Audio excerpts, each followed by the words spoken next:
Aujourd'hui, nous allons partager sur ce qui se passe derrière notre crâne, sous notre crâne, dans notre tête. Parfois, il faut l'avouer, personne ne le voit, personne peut-être le perçoit, mais à l'intérieur, si je puis dire, c'est le bazar.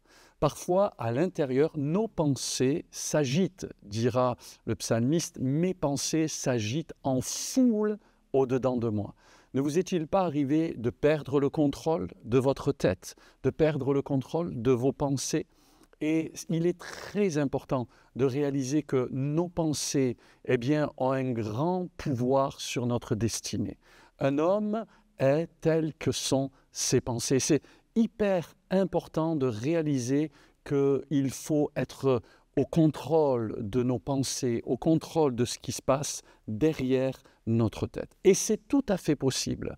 L'apôtre Paul dira dans l'épître aux Philippiens au chapitre 4 et au verset 8, « Au reste, frères, que tout ce qui est vrai, tout ce qui est honorable, tout ce qui est juste, tout ce qui est pur, tout ce qui est aimable, tout ce qui mérite l'approbation, ce qui est vertueux et digne de louange, soit l'objet de vos pensées. » En d'autres mots, à quoi penses-tu? À qui penses-tu? Qu'est-ce qui est là derrière ta tête, sous ton crâne? Il est important de protéger ses pensées des mauvaises pensées. Alors je vais voir avec vous 3 éléments qui vont vous permettre d'être victorieux dans vos pensées. Premièrement, Dieu connaît nos pensées.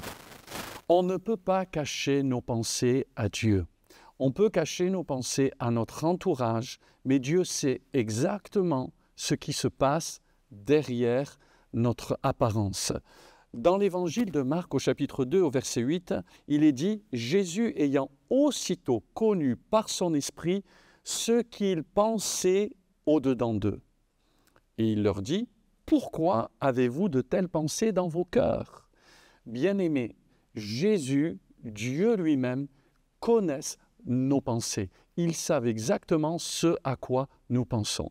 Nous avons tous un cœur, et malheureusement la Bible dit que le cœur de l'homme est mauvais. Il est tortueux, il est méchant par-dessus tout et qui peut le connaître? Et notre cœur produit des mauvaises pensées. Ailleurs, Jésus dira, c'est du cœur de l'homme que viennent les mauvaises pensées.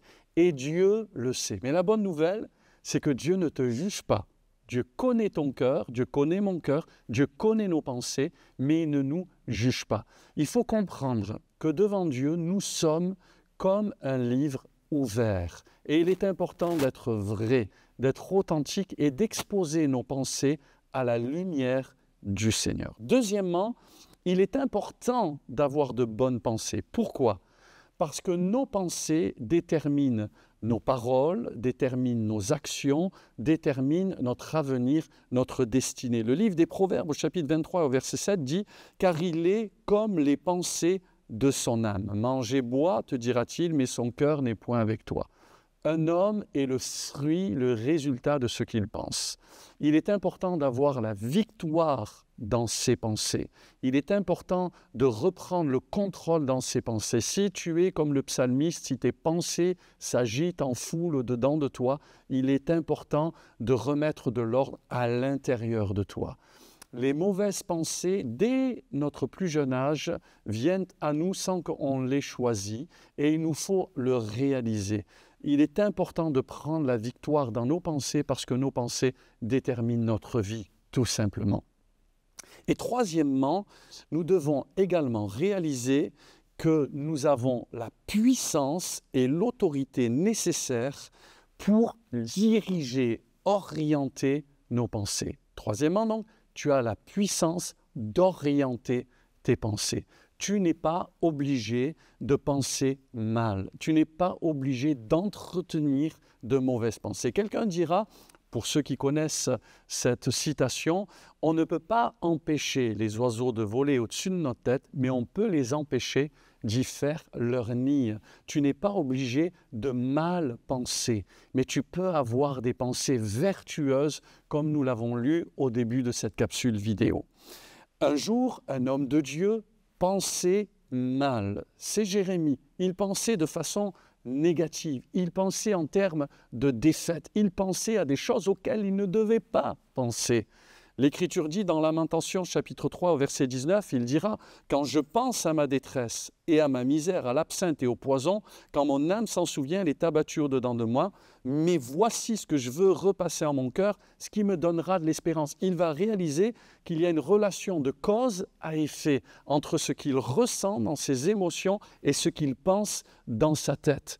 Tes émotions sont déterminées par la qualité de tes pensées. Si tu penses en termes de défaite, tu vas être triste, tu vas être abattu, tu vas être dans la négativité. Mais si tu reprends le contrôle et si tu penses de bonnes choses, eh bien tes émotions seront positives. La Bible dit, la joie de l'Éternel est ta force. Laisse les pensées de Dieu germer en toi et tu verras que tu vivras une vie de victoire. Alors à quoi pensez-vous?